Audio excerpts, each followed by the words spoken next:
Dimanche ensoleillé sur Grand Bassam en ce mois de juillet. Le vent des vacances souffle sur la cité balnéaire. Des jeunes en provenance d'Abidjan s'activent.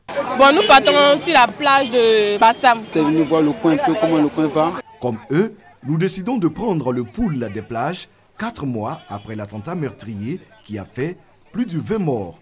Sur le vieux pont qui relie le reste de la commune à l'ancienne ville coloniale, des minicars bondés roulent en direction du rivage de la mer et de ses lieux de détente. Sur place, des centaines de vacanciers profitent de ces moments propices à la nage et à la détente. L'ambiance et puis il y a du monde. On se rend compte que les choses ont bien repris et on est vraiment content. Aucun doute pour eux, le 13 mars n'est rien d'autre qu'un triste et mauvais souvenir à vite oublier. Je pense que la plage est sécurisée. Tout le monde doit venir à la plage sans avoir peur.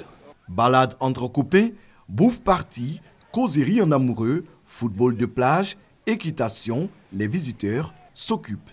Certains sont venus en famille comme cette jeune fille accompagnée de son enfant. En tout cas, vraiment, il y a la vie à Bassam. Preuve que Grand Bassam retrouve des couleurs sans peur.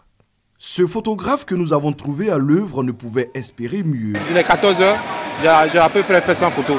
Donc jusqu'au soir, peut-être je peux arriver à 150, ça dépend. Si ça pouvait se remplir comme ça, chaque jour comme ça, on sera très content. Pour les hôteliers et restaurateurs rencontrés, les choses n'ont pas du tout été roses ces 4 derniers mois. En termes de recettes, il faut dire que c'est pratiquement zéro.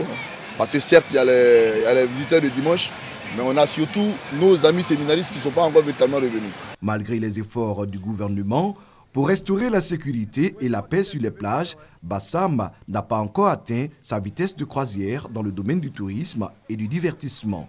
On avait demandé au gouvernement de nous aider déjà seulement en nous amenant des séminaires de l'administration pour nous permettre de tenir pour ces 6 mois.